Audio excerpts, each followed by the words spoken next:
What up, guys? I just wanted to share some of this information that I got.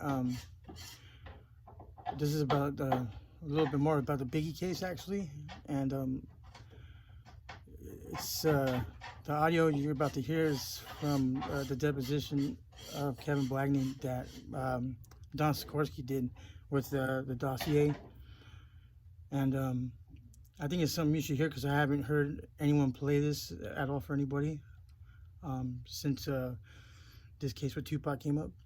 But tell me what you guys think, and this is real fire, you guys. I'm gonna let it play. Hopefully this helps.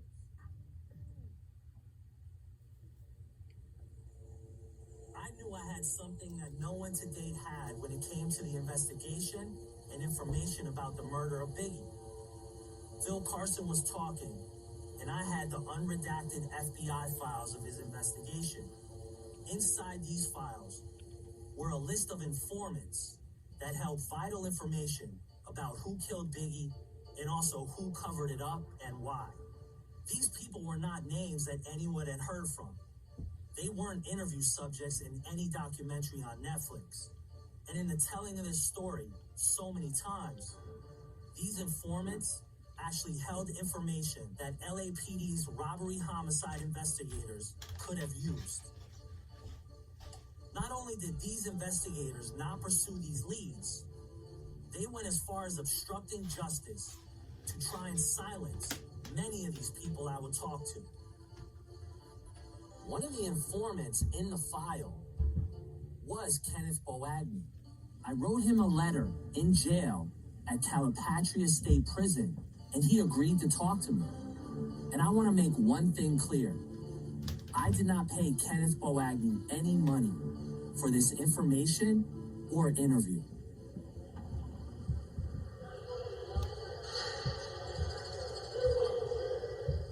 This is him. So, how long were you cellmates with Raphael Perez? Not just very long. We were cellmates for about a month and a half, and then they moved me 2 cells away from them. But you were in the same sort of common area. Yeah, we went to breakfast every morning together. We went to church together. We fed the other prisoners together. I spent, almost 24 hours a day with the guy. Oh, wow. Why do you think he trusted you to tell you this stuff? Well, I think he trusted me. He just needed to get some of it out. You know what I'm saying? One particular time, we didn't go to church. The guy came and brought the church to us. So he was testifying, and there wasn't a lot of people there, maybe 4 or 5 people in our unit that actually went to church.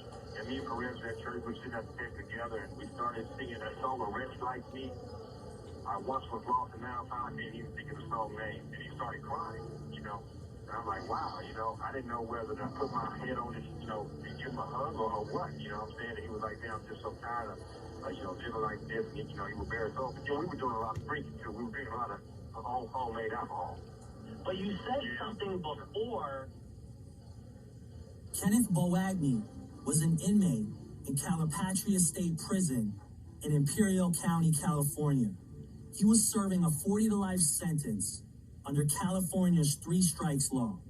Boagni had no violent felonies on his record.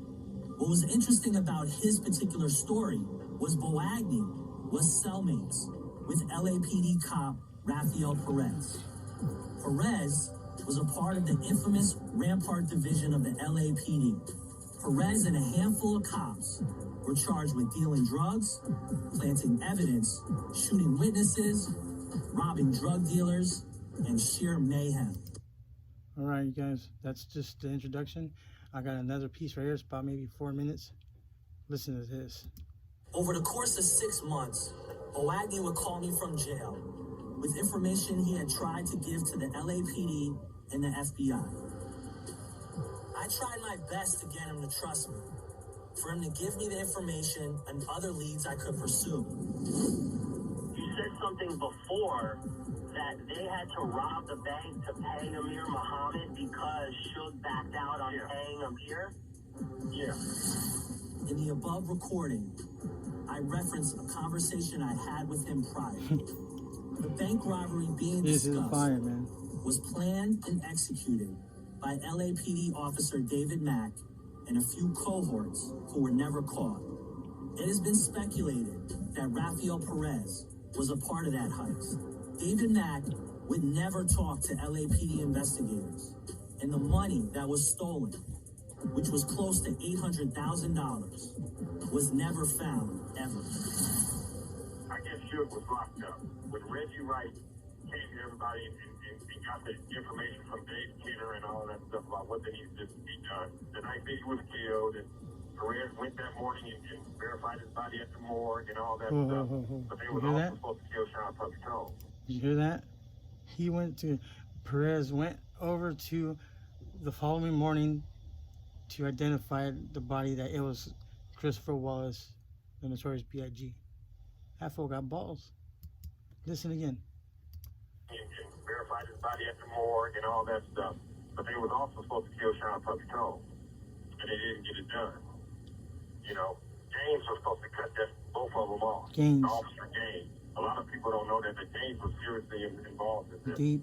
He was supposed to cut both vehicles off while another guy come around and shoot him. So Suge backed out of the deal. He was supposed to pay a certain amount of money, and he backed out.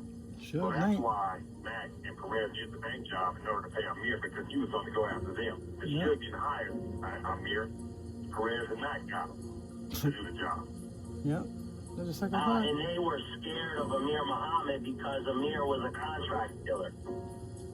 Absolutely. You know, they were going to pay him. That's what Kevin Boagni should have done when he found out Zip fucking took that money. Should have killed that nigga and Puff. And James was supposed to be with him on the bank robbery, but he backed out. And he ended up getting killed on the freeway. Then another officer stepped in this place, Sammy Martin. Sammy Martin, yep. See, a lot of people don't know that Sammy Martin was with Raphael Perez and D.Mack in Vegas. In Vegas. A couple days after the bank robbery. After the bank robbery. I'm here to pain, but it's a real intriguing story that he told me.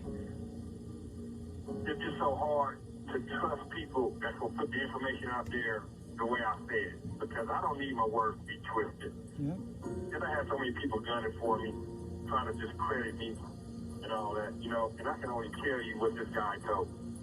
When he came to the administrative board hearing and he told me all that stuff, I knew intricate details about certain cases that I wasn't supposed to know. How else would I know it unless somebody told me? Kenneth says the name Reggie Wright Jr.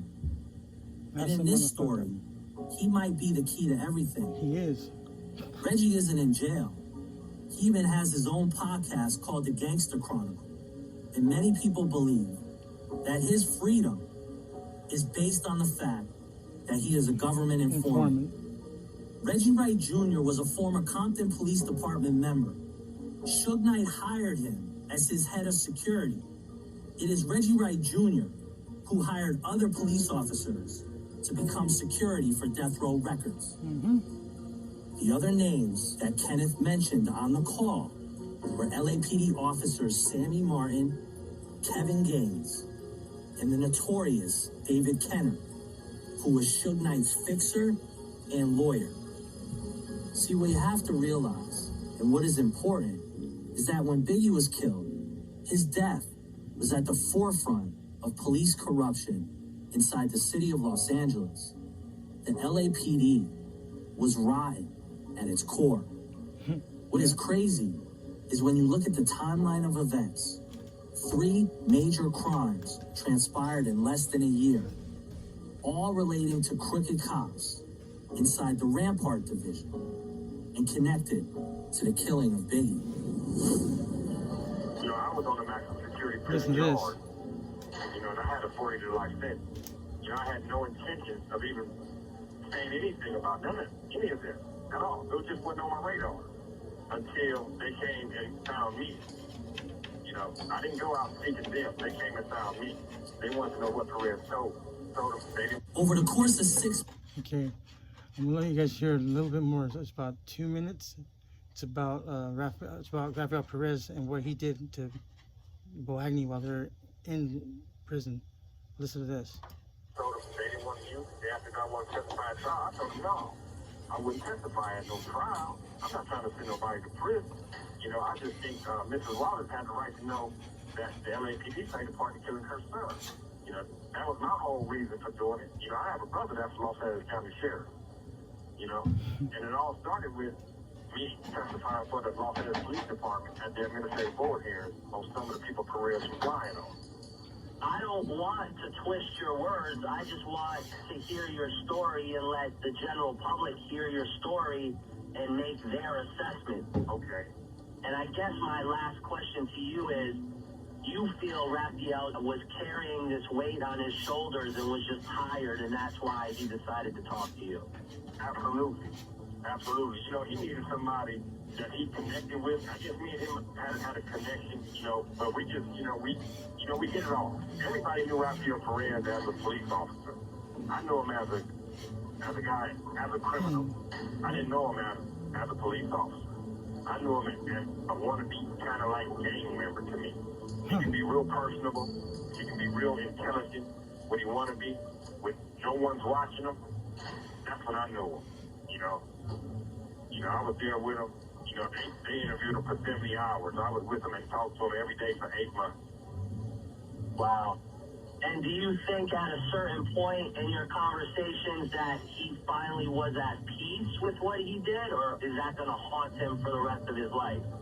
Oh, it's definitely going to haunt him for the rest of his life, because he never got to the point to where he was worried that somebody was going to get him for what he done. You know, he knew what he did was wrong. I think he was sorry for what he did. I think he got caught up with Mack and him, because I remember the first time he told me when he took money from Mack. The first time he committed a crime, so to speak, is when he took some money off a drug dealer. He told him they didn't want. Okay. Yeah, this is the last of it. I got a little bit more. Perez is gonna flash on him. Okay, Perez is gonna flash on him right now. You're gonna hear him say it in the morning, the following morning, after he was talking to this dude about this case. Listen to this. In another wide-ranging cover-up. Let me ask you a question. Do you feel when Perez told you the things he told you that he wasn't bragging? This was not someone that was just boasting about something? Sometimes it would be like he was bragging, like when he was in the bank robbery, he was in Vegas, he was bragging. And when he was putting cases on guys, but when he was talking about, because one incident, when he told me about the Biggie murder, we had been preaching. Right, that was like, Biggie's song came on the radio, and he was like, oh man, fuck that dude. I'm like, man, you know, like this, I mean, this is one of the biggest, best rappers in the world. He's like, man, fuck that guy. Then his whole board changed. He was like, hey, I was there. That's Reggie right now, saying fuck you to Suge. Because he did it. Started telling me everything, but then his whole demeanor changed. But then that next morning, he came in my cell, and he put his hand on the middle of my chest and didn't let me up. And that was a different side of Perez that I had never seen. What did he say to you when he did that? He put his hand on my chest and he said, hey man, what I told you last night, that don't need to be repeated. And he had his hand on me, I'm 6'5", He came in my cell, put his hand on my chest while I was laying down and wouldn't let me get up. He said, hey man, what I told you, man, I said, hey man, what you told me, I don't remember none of that stuff, man. And he was like, that's right. And he thought he was a thug. He used to be like in there with slang, West Side for Lies, Mania, and all that stuff. I see him as a different type of person. They had him as a police officer. I seen him different. This is a man that cried in front of me and I just hugged him. This is a man who I met his daughter. What do you guys think about that? Isn't that crazy shit? I think that's fucking crazy. This dude, he sounds pretty credible to me. Now this guy, Kevin Boagni, he could also be heard on the documentary of The Last Man Standing. You guys really need to look at that. The Last Man Standing is really good. This is Nick Broomfield. The second documentary he did, the first one he did was the Biggie Tupac one, but I got both of them, and I bought The Last Man Standing maybe about 4 or 5 months after it was released. And in there, if you really want to know a lot about the case and who was hidden from what, and it all connects to Tupac's murder, and it's all connected. It's the same people, just like Reggie, not Reggie, but Suge, just like Suge said, you solve one, you're going to solve the other, because they're done by the same group. You know what I'm saying? And to what Gaddafi said about the light-skinned arm coming out, it was light-skinned, but everyone's got it twisted. Everyone says it's a big black arm or whatever, whatnot, but I know originally, because again, I was old enough to understand at the time. Gaddafi said it was a light-skinned arm that came out, and if you look at all the participants inside the Cadillac, they're all dark niggas, all of them. From Keefy D to Orlando to Big, what's the name, fucking, and the driver. But those guys are dead, but they're dark. But that excludes them out of the shooting for Pac because they saw a light skinned arm. So who's light skinned? And the other fucking group of guys who were charged of dirty cops, they're all dark skinned except for Raphael Perez, just like the guy on Discretion TV says. He's on point about that, and he says the same shit I do. It's that fool that's the shooter. It's got to be Raphael Perez, and Raphael Perez, he was I think he was on duty the night when Biggie died, and he was actually caught kicking gun shells, fucking up the murder scene, and probably interviewing or not interviewing any of the witnesses and putting his own shit in there, and that's why you get Poochie, because when it comes to murder, and it would be obvious to say that Death Row right away you had to check the East Coast guys, and you had to check his own label. Well, it's his own label did him in, but when it comes to Tupac being killed by let's say the Dirty Cops and Reggie, right? Okay, well, why would if Suge was involved, why would he put himself in harm's way and be in the same car with fucking Pac? And this is the fucking thing. He did go into that fucking car, and it was planned according to when they all got together to kill Tupac. Okay, but these motherfuckers wanted him gone too. And he didn't know that. Suge didn't know that. So that's why Suge was so comfortable with sitting in that car. And so when these two guys, it is said that Reggie and David Cannon went to Looters Park at some kind of gang event and got the okay from a lot of those members to fucking kill Suge, get rid of him. And I got another, and the reason why they want to kill him, Suge, let me tell you right now, Reggie and Cannon want to kill him because they find out he's a government snitch, that he's an informant. And then not only is he an informant, he's fucking bringing unwanted attention to Death Row, and he's not the real head. He's just he's just your front man. But Kenner's really in charge of that shit, and what Kenner's doing, he's running a big old drug operation, laundering money, all that shit behind it, and he thinks this guy's just giving him too much bullshit and bringing too much attention that it's going to get him squeezed, because at the end of at the head of the snake, it's him. It's Kenner that's in charge of everything. And then just the steps that Tupac made, and then firing him as his lawyer, and just that Suge Knight just destroying the label by totally not paying attention to Snoop, getting Dre to leave and all that shit. And everyone was just on hold, but it was all on Tupac. So what he did is that he made everyone not feel welcomed or whatever, and you know, it left them in limbo about their careers. And then he's only got Pac, and then he pissed off Tupac because someone's stealing money. And I can't say that it was Suge that was stealing money. It was probably fucking David Kenner and those guys just taking a lot of his money and using it for other shit, for their operations back there and behind the fucking scenes.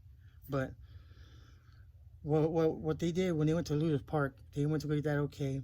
Then all of a sudden, Suge becomes the subject with Tupac. They're both the target. And then I really believe that when they knew that Suge made it and he was out, then that scared Reggie. I think that scared Reggie because he was planning on taking his spot and probably fucking his ex-old lady too, because he ended up killing Gaines. They ended up killing Gaines, those cops. You know? He's probably thinking about fucking bouncing on his wife and going fucking this bitch and having Death Row himself. He's a snake, big time. Real big snake. Now watch this. You know what? I'm not gonna do it right now. I'm gonna end this video right now. You guys do whatever you want. You guys can like whatever. I appreciate the likes because I really had to go through these interviews and slice them all up and put it together just for my effort, not for the news, but just for the effort for doing it. Because so you guys don't have to sit here and listen to a bunch of bullshit, you know, like narrative shit. You just heard straight from the people. So I'm gonna put another one on, and that's gonna solidify that Suge Knight's a federal informant and he's a snitch. And stay tuned for that shit, because I'm gonna put it out hopefully tonight. If not, it'll be tomorrow morning. So you guys do talk and spread this and show it to your friends or whoever, man. But this is the shit that went down right here. That's for Biggie. The next one is for Tupac. And then the name is I forgot his name. It was oh, here it is right here. His name is Mario Hammonds. Mario Hammonds, yeah. Mario Hammonds is an associate of Tupac, and then he was with him on numerous occasions down over here in the Bay Area, and he was one of the guys that Suge went up to and asked him if he'd do the hit on Biggie and Puff. And I'm gonna let you hear what he says, all right? And these guys are really good, like, sources. Like he's actually used this Mario Hammonds is used by FBI and CIA. And you know, FBI, when it's federal, they don't fuck around. When they got you, they got you. And it's because they have really good sources. And this guy is almost a lifetime informant. And his shit is straight 100% fucking pure, on point. So he's the reason why he is on point and everything, because he's friends with the NOI. He's friends with the BGF. He's friends with a lot of gang or cliques that are up in the Bay Area. He's got friends up in the Blood gangs down in LA and Crips. He's an all-around dude. Never got into gang himself, but he knows all these things. You know, he's a good source. So he ain't talking no bullshit. So I'll catch you guys later, and let's hope justice can come for both these guys, man. All right. And Scratch TV, man, what's up? You're doing a good job. I like that shit. You're doing it up. And just speak that real shit, man, so we can get this shit taken care of and hopefully get Miss Wallace before she dies. Get her son to get some justice, you know, because she's not going to be here longer very much, guys. She's not. And also for Russell Poole, man, because he put his life on the line for just to get justice for a black man, you know, a one-time drug dealer. But like I said, he's a good guy. It's not that he's a drug dealer; it's just that it's someone's fucking son. And at the end of the day, that's what it's all about. I don't give a fuck what he did. I don't care. So a mother lost her only son. Same thing with Tupac. And for senseless reasons, for no reason at all. And I think that these guys were just played by both Puff Daddy and Suge, and it ended up with both of them dead. That's just my recollection of it all. But yep, you guys have a good day, man. I'll hit you back tonight. If not, like I said, it'll be Wednesday, tomorrow morning. All right, man. Peace.